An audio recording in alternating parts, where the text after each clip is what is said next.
In the jungle, the mighty jungle, the lion sleeps tonight. In the jungle, the mighty jungle, the lion sleeps tonight. Hey, hey, a weem away, a weem away, a weem away, a weem away, a weem away, a weem away, a weem away, a weem away. Yep, it's one of the Disney kitty purrs. And welcome to Our Ranch, Season 2, Episode 5, with your host, Chris Cartaya. Now to the doozers. So, do you like packages? We all do. We all love getting free stuff in the mail. And Boomtendo, who made this blaster, this Far Shot, which has fiberglass on it. He actually made fiberglass for it. It's just badass, dude. He made a fiberglass outer thing for this whole thing. Sent me a package. It doesn't tick. My number's not up yet. I don't think we'll have to open up and find out. But yeah, he has done just great just stuff. He put some fiberglass mat and some packing tape and some epoxy around this to make a new hold-in for this. And now it just shoots amazing. So you have limits on a blaster. One of the best things to do is just lose the limits. Oh, that's gonna destroy. He's not done yet. It's not June 29th yet. Armageddon 20, Staten Elementary. Do not forget, you Bape God, your brother, you should show up too. And wow, just leaps and bounds of things he has done. Just amazing things, amazing stuff.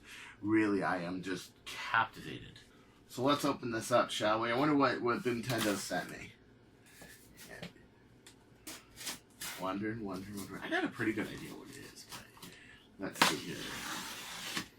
Okay. Put this sharp knife in a safe place and oh wow. Hey dude. Oh, thank you. Oh, you shouldn't have. Oh, look at this. Oh, it's like Christmas in April. It's, oh wow, I have to open this, but look!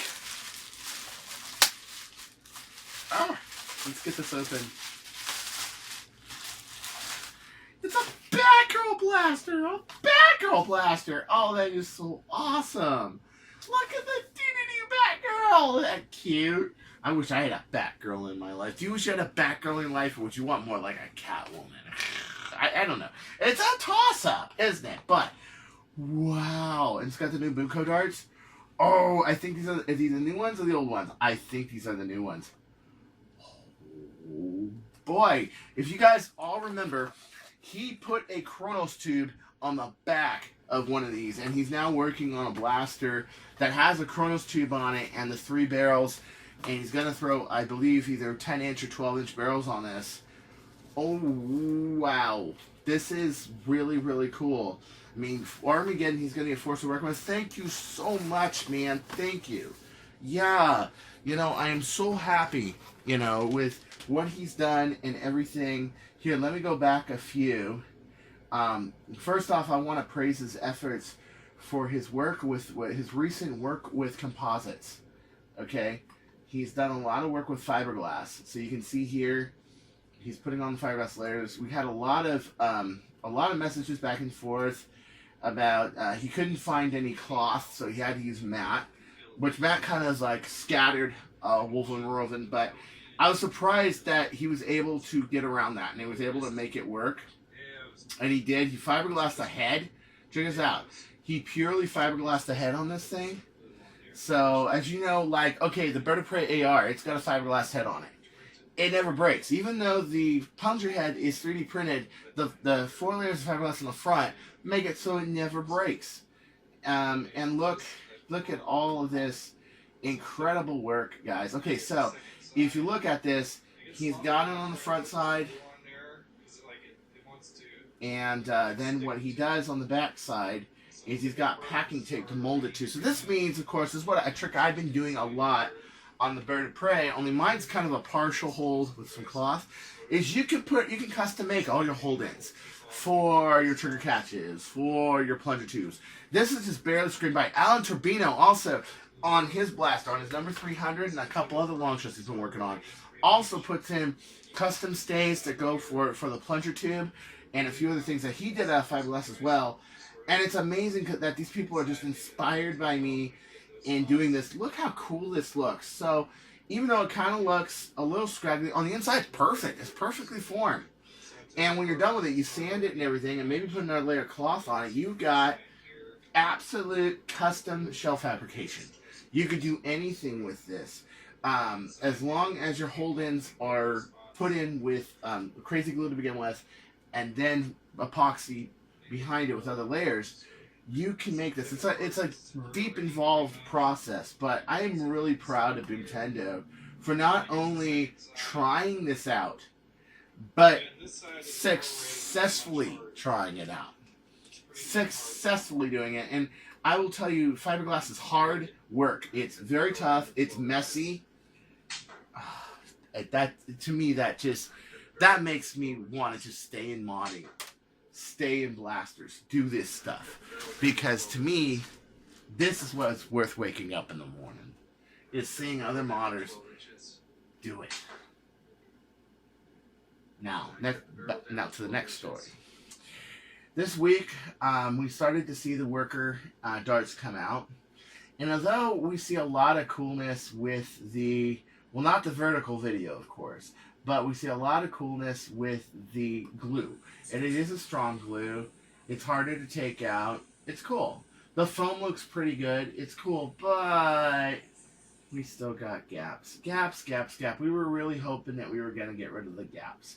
And I know I got friends that are like, yeah, China starts, great stuff, cool, you know. But then, you know, I got people that will just, I don't know, worker made something new, let's buy it. Star made something new, let's buy it, you know, no matter what. That brand new thing. Well, you know, I got friends like that too. But at the same time, let's see here. However, when we saw this ad on Worker Kit, remember the ad last week we saw where all the heads were flat? Well, look at them now. Not only are they apart, but they're inconsistently apart. You know, it's like, you know what I mean? Oh, get on my hair, Worker Kit. Come on. Bye. Alright. We saw that and we were just kind of like, really? Really? Yeah. But you can get this from Worker Kit. $7.69 for 100 of them. It's only black head and they call red sponge. Well, actually it's red foam. But you can see it. Gaps. So I guess the worker's going to have gaps. But the cool thing is, at least they're full length now. You can actually get full length ones, which is really, really badass. So, off to our next story. Okay, so today, Saturday, the 27th, the Flywheel of the World Blaster wheels are out today. There is the legendary iconic Recon right there. Boom, right there. Dude, that is an accomplishment, I tell you. Because it really showed that anything's possible. You want to put a Chronos tube in a Batgirl blaster, and all because the lady is a cute doo-doo-doo in this one? You got it. You can do it. You can do whatever you want. You can pull it off. Maybe there are some blaster limits that have limitations. There's some things you can't do or shouldn't do. I mean, I got a pretty good air tank in this thing. I shouldn't make it Springer, right? You know, there's stuff like that. But within reason, you put your mind to it, you can do almost anything with a Nerf blaster, but you have to try, okay? And Flywheel of the World, their wheels are based off of that notion, that it's all possible. Here's the website, flywheeltheworld.com. Take a really good look at it. Here's the shop right here. I covered this last. They got all the colors. They got red, they got white, they got black, they got blue. Ooh, blue. Ooh, you guys know how much I love blue. Yeah, I love blue. Oh no, it went away. Oh, don't worry, we'll save you. We'll save you from the spirit world. There we go. So the website got stuck in the spirit world for a second. That was my problem. That was my fault. There it is, $11. 11 buckaroos. And, you know, we wouldn't be the Owl Ranch if we weren't, they wouldn't be that informed if I were to tell you that they have dropped to $10. $10, friends. You can get a set of Flower of the World wheels for $10. Throw some freaking honey badgers on there, everything. So I would not be Owl Ranch if I didn't have my connections and my friends to tell me this. Yes. Very, very, very cool stuff. Oh, yes. Well, I'll show you something that's not cool.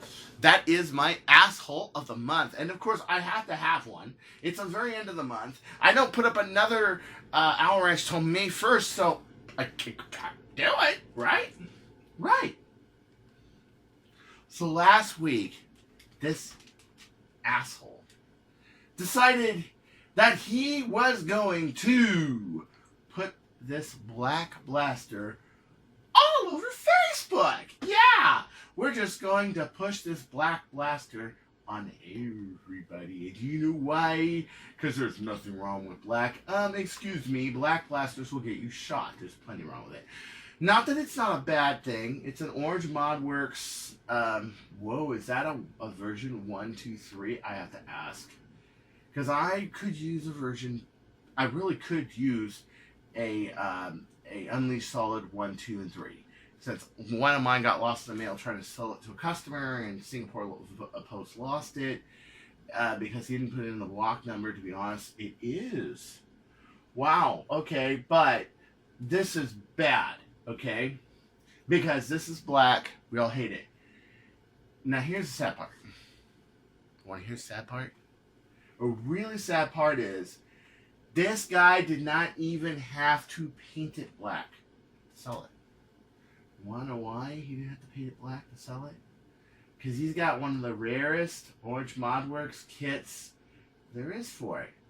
The Stage 1, Stage 2 Ret. And Stage 3. So he's got a 1, 2, 3. Either that or he's just got a 2 and 3 and then he's got a 1 with parts. But I can tell that's Stage 3, that's Stage 3, that's from Stage 1. Or no, that's from Stage 2 actually. But look at this. Dude, and you wanted 89 Australia for this. And the sad thing is if I were to buy this right now, I'd have to throw out the shell, use a new one. Why? Because it's black. Either that or I'd paint it blue maybe. But this guy did not even have to paint it black. This is the sad part. And he was all over the place. Okay? He was all over the place with this, you know? So it's a masker kit with an Unleashed Stage 3. Okay? A metal trigger, 7K, magazine not included. He didn't even have to. He's got the Explorer Rapid Fire grip for the grip, so he didn't even have to sell this for $79. Oh, starting bid $79. But no one's bidded on it. Why? Because it's black. Put this in a normal shell, dude, and you're fine. But we greatly discourage black blasters.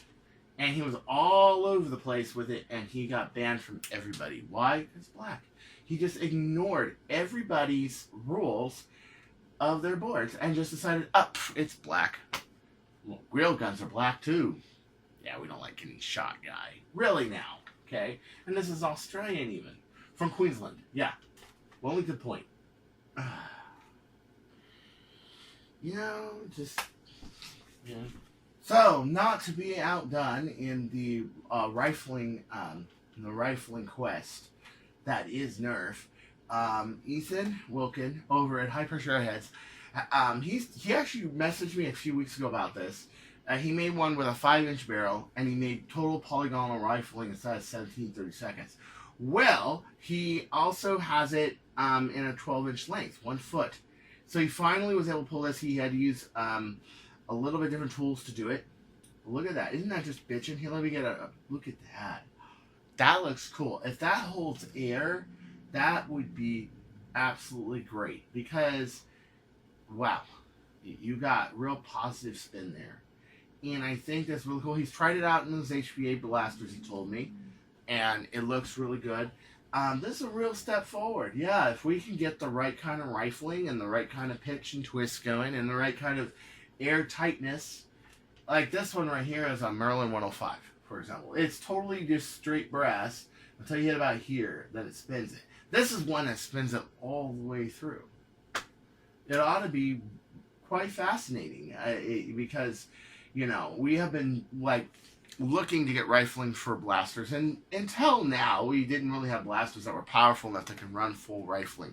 Now we do. Now we got monsters like Big Blue, monsters like the number 300 long shot. We have all this stuff, you know, that we can use, stuff like this. I got Big Blue. You know, I got Big Blue right here. Oh. I'm so silly. I got the Bird of Prey LT right here. We got Big Blue. The Bird of Prey LT, yeah, this is probably powerful enough to use something like that as long as I can coupler it. I may need to make a new one with a different coupler, but yeah, it can be done. So I can't wait to get one of these and try it out because this is just fantastic. Just look at it. Look. Oh, man. You know? I think with an outer barrel sheath on it and everything, I think it would be something quite amazing. I will keep you posted. This is a really interesting development. So, a really interesting development this week. A couple from the Slug Camp this week. What the Foam published that the Esper is now going to be a worker product, and they're going to make it available to everybody. Yeah, Blaster Tech just put it up. I think it is actually for sale. So, yeah. And also this week, they had Workred come out with a clear injection molded coupler / magazine holder for the caliber. And if anybody remembers when they separated the magazine holder from the coupler, if anybody remembers that, well, a lot of people didn't like that. Some people thought it was a good idea. Other people thought it was a bad idea. It kind of defeated the purpose. But, yeah, you know. And then also this week, we have this attention getter right here. Now, what do you think of this? I know my friend who's absolute China wins. Oh, this is wonderful. Not this is Chinese, this is Singaporean, but totally like, woohoo, this is great, wonderful, yeah, great. A double barrel caliber made by SAB. Well, okay. What's the problem with this? One, people had a little bit of a trouble understanding what I meant by you're halving your spring load per barrel. Okay. So, let's say, for example, you usually run 14K. If you want to run 14K per side, you need 14K per side. That's now 28 kilograms. If you want to run the same 14K you're used to, you now have to run 7 kilograms per side. And that, of course, would make each barrel less effective. Now, if you're running 18.5 like I do in Big Blue, that's about just over 9 kilograms. Okay? Which, you know, a breech-loaded blaster, if you were to run 9K, let's say you're going to run like maybe a K11, which would be about 11 kilograms, which is about the closest you can get with that long of a spring, you would have a harder prime and it wouldn't go as far. It'd be adequate. I mean, you might get 140, 150 feet with a shotgun blaster. That's true. And then the other point I had that people didn't get, and then you have to really be shooting for a while or try to make a multi-barrel setup to know that you have to true both barrels. You have to sight both barrels. You have to make both barrels shoot exactly the same. And up close, that's easy to do. But once you get outside of the 100 feet, which this blaster could probably do outside of 100 feet, that becomes harder to do. Especially when you're talking about 2 scars, 2 barrels, 2 barrel crowns, 2 darts that could be totally different. I mean, I could pick up 2 Chinese darts right now, and they would be different. 1 second. So, here are 2 Chinese darts I just picked up off the ground. Here's this one right here. I just randomly picked them off the ground. Now, look at this. Here's my example. Okay? Your head is crooked. Your tail is crooked. This is going to flatter your blaster differently.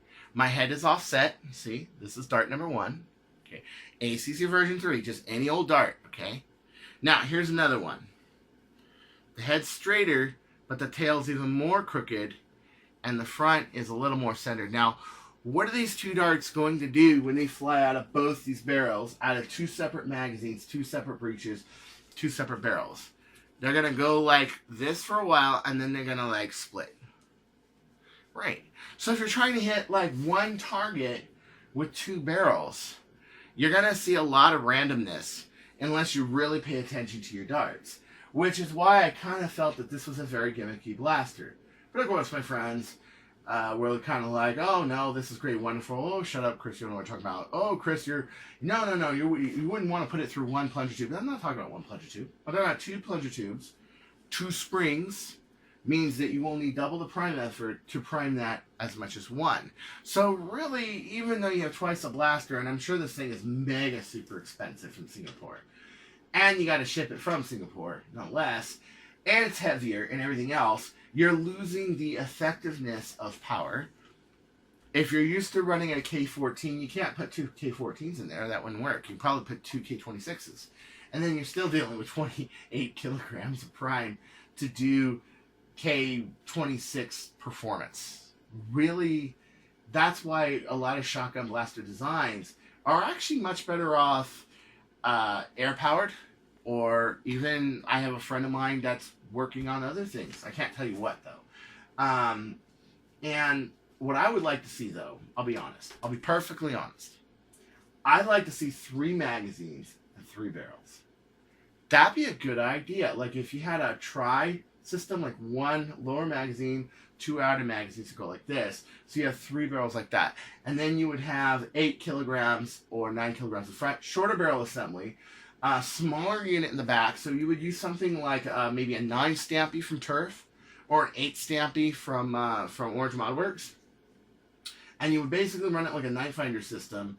And that would get you like 70, 80 feet. But that would get you 70, 80 feet of shotgun. But let's face it. The Spring Thunder, when it comes to a shotgun rig, 1 barrel, 3 rivals.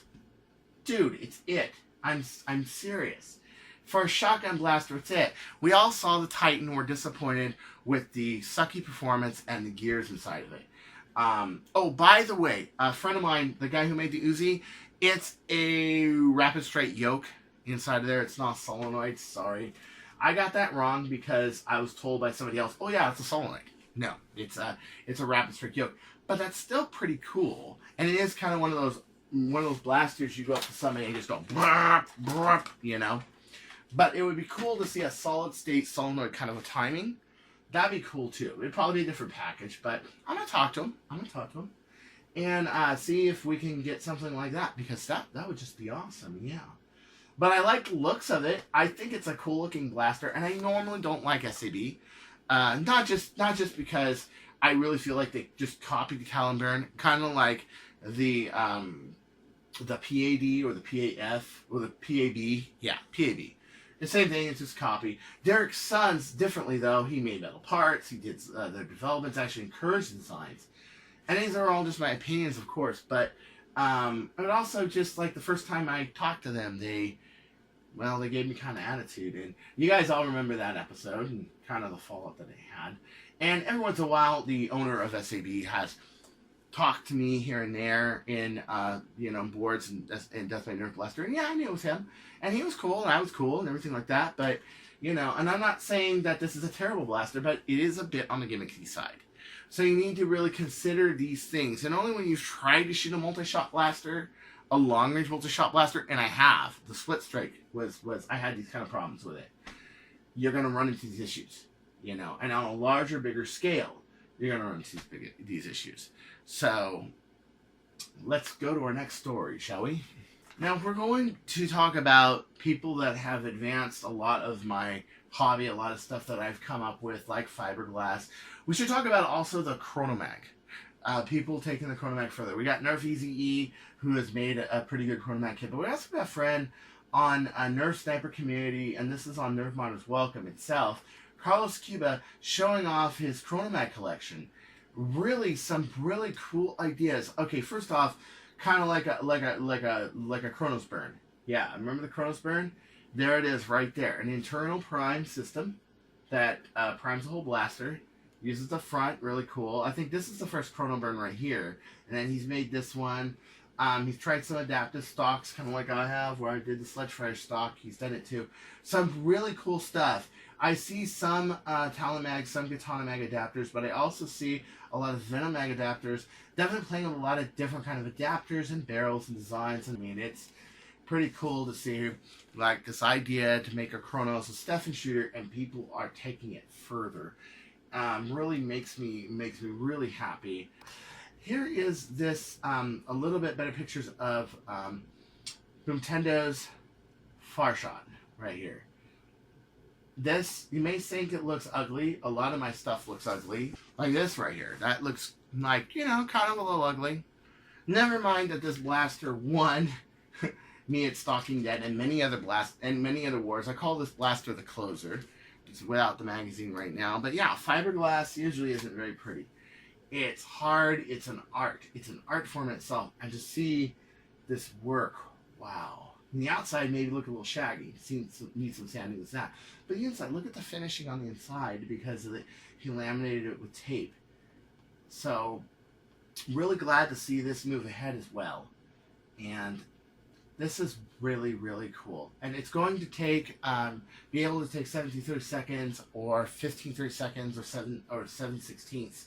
So it can take a variety of barrels on the front there because he's using the kind of front coupler design that the Bird does. So I like this. I really like this. So move to head design, as you can see, using more air inside of it to really throw the dart. Using a 19 kilogram spring, it's going to be crazy for him, man. Crazy. Now, does that guy from Nerf Eazy-E sound familiar? He should sound familiar. You want to know why? Because he's also building these that are just about to go up for sale. Automatic prime system for the long shots. He's got a light duty model and a heavy duty model. And it's mainly the motors and the gill boxes. And, okay, that's enough silliness there. But, as you can see, it's going to be just phenomenally great. Can you imagine if we... Some people's humor, you know. If we had automatically primed long shots. And that became a common thing. Can you imagine if this was automatically primed? Could you imagine? It's only 18.5K. Could probably use a heavy kit if I were to throw it in a normal long shot. Could you imagine the kind of carnage we would see? Man. So, Nerf Eazy-E Ezekiel Ho is his name. He is just, yeah, one of the forerunners. We're going to see a lot of good things from him. Last story of the day. Worker, my favorite company, as you probably all know, is coming out with a target set for the darts. Same questions I had with the Jupiter reactive target. Okay. As a matter of fact, I like the idea of the Jupiter reactive target better. Who needs a stupid little LED thing there anyway, right? It's not like we're going to play Mario Brothers with a goddamn, you know, worker target. We're not. Okay.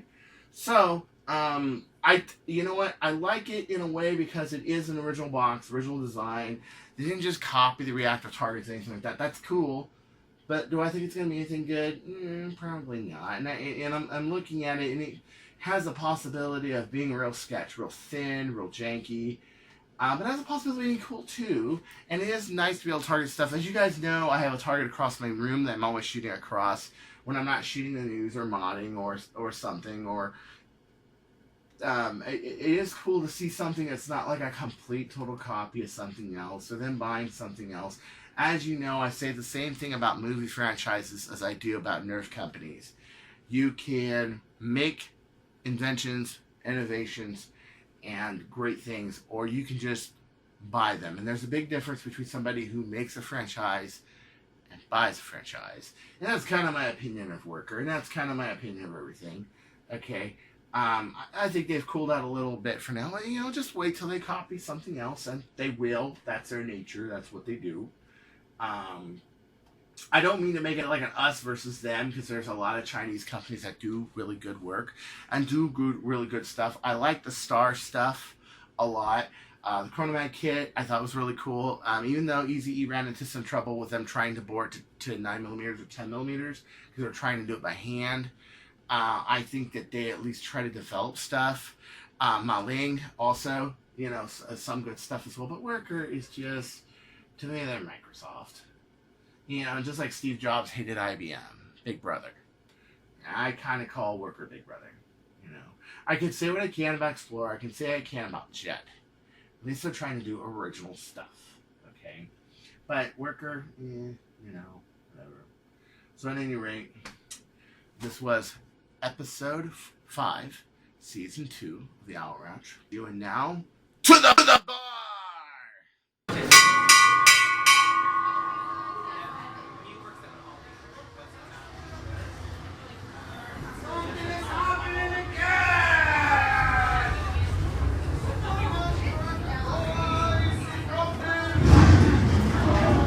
Oh yeah.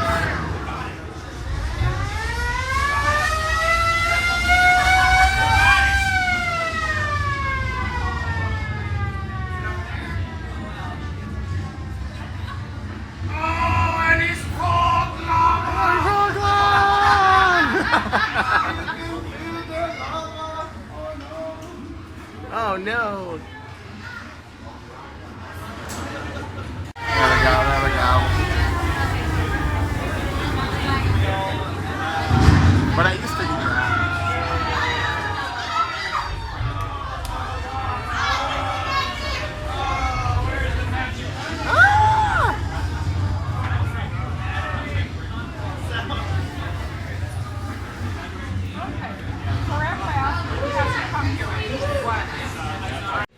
So don't you go changing, or I'll find you, and I'll make you a souvenir instead of Trader Sam's.